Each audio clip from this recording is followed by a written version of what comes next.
बाकी जनता तो उनसे चाहती है कि वो कुछ काम करे, लेकिन इलेक्शन के टाइम पे तो वो बहुत बड़े बड़े वादे करते हैं, लेकिन जब इलेक्शन हो जाते हैं उसके बाद वो अपने वादे भूल जाती है। क्यों सर, आपका विश्वास नहीं रह गया क्या? बस वही विश्वास नहीं रहा, क्योंकि वोटिंग करते हैं, वादे तो बहुत बड़े बड़े होते हैं लेकिन काम कुछ नहीं होता। अगर आपके सामने इस तरह की कोई पार्टी आती है जो सांसदों की जगह वोटों के बहुमत की बात करे कि देश में जिसको ज़्यादा वोट मिले वो सरकार बनाए, तो आप उसका समर्थन करेंगे? बिल्कुल करेंगे।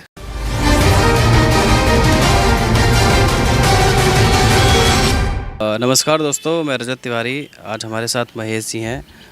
महेश जी, आप देख रहे हैं यहाँ पे हर जगह पानी पानी भरा हुआ है और दिल्ली में कई जगह पानी भरा हुआ है, तो जो सरकार है, क्या सरकार ने कुछ काम ऐसे किए नहीं है? आपको क्या लगता है? अभी तो ऐसा कुछ नहीं करा भाई, जगह जगह पानी, इतना ट्रैफिक और इतनी परेशानी होती है आने जाने वालों को, बहुत दिक्कत होती है।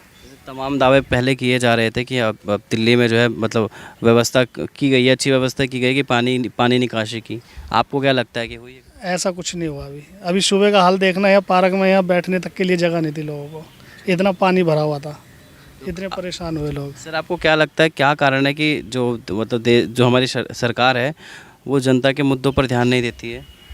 अब ये तो भाई उन्हीं को पता होगी, बाकी जनता तो उनसे चाहती है कि वो कुछ काम करे, लेकिन इलेक्शन के टाइम पे तो वो बहुत बड़े बड़े वादे करते हैं, लेकिन जब इलेक्शन हो जाते हैं उसके बाद वो अपने वादे भूल जाती है। अच्छा सर, जैसे आपको ऐसा नहीं लगता है कि जैसे हमारे देश में जो जोड़ तोड़ से सरकारें बन रही हैं, कहीं ना कहीं यही इसका रीज़न है, क्योंकि जो भी नेता होता है उसको सिर्फ अपने सांसदों या विधायकों से मतलब होता है? ये तो हकीकत है, इसमें कोई शक वाली बात नहीं है। अच्छा सर, जो गठबंधन की जो राजनीति होती है उस पर आपकी क्या राय है? क्या सोचते हैं सर गठबंधन की राजनीति, जोड़ तोड़ की जो राजनीति होती है? ये तो भाई देखो, ये तो वही बता सकते हैं कि क्या है, आम आदमी इसके बारे में ना तो कोई जानता है ना कुछ बता सकता। जैसे कुछ पार्टियां हैं, जैसे समझ लीजिए कोई सांसद है, वो किसी और पार्टी से जीतता है और जीतने के बाद वो जाके किसी दूसरी पार्टी में चला जाता है, तो ये जोड़ तोड़ हुआ। अब जैसे अभी आप देखो महाराष्ट्र में क्या हुआ था, बीजेपी और शिवसेना साथ में लड़े थे, उसके बाद फिर आपस में जो है शिवसेना जाके कांग्रेस के साथ मिलकर उन्होंने सरकार बना ली। तो इस तरह की राजनीति पर आपकी क्या राय है सर? भाई कभी राजनीति में ना तो घुसे, ना पता राजनीति के बारे में। अच्छा सर, एक ये मेरा सवाल था, मान लीजिए देश में दो पार्टियां हैं, एक पार्टी के 300 सांसद जीते हैं, उनको टोटल जो है 45 लाख वोट मिले हैं। दूसरी पार्टी के 243 सांसद मिले हैं, उसको 55 लाख वोट मिले हैं। तो मतलब ज़्यादा जिसके सांसद हैं उसको वोट कम मिले हैं और जिसके सांसद कम है उसको वोट ज़्यादा मिले हैं, 10 लाख वोट ज़्यादा मिले हैं। तो आपके हिसाब से किसकी सरकार होनी? मतदाता होना चाहिए। और सर, आप अपनी जो सरकार है उससे क्या उम्मीदें करते हैं कि क्या क्या अभी दिल्ली में क्या क्या काम करवाएंगे? भाई एक तो सड़कें सही करवाएं, सड़कें बहुत ज़्यादा ख़राब है। दूसरा, आम आदमियों के लिए थोड़ी व्यवस्था करवाएं, आम आदमी इतना परेशान है बहुत ज़्यादा।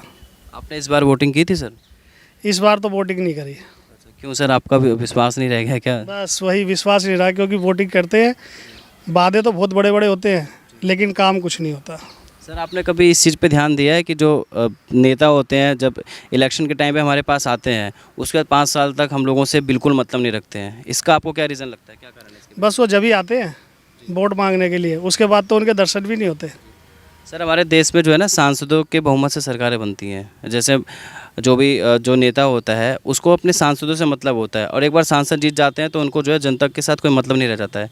यही कारण है कि मतलब जो है हमारे देश में जो सरकारें सांसदों के बहुमत से बनती है, इसलिए जनता की तरफ ध्यान नहीं जाता। अगर आपके सामने इस तरह की कोई पार्टी आती है जो सांसदों की जगह वोटों के बहुमत की बात करे कि देश में जिसको ज़्यादा वोट मिले वो सरकार बनाए, तो आप उसका समर्थन करेंगे? बिल्कुल करेंगे। हमसे जुड़ने के लिए सर आपका बहुत बहुत धन्यवाद।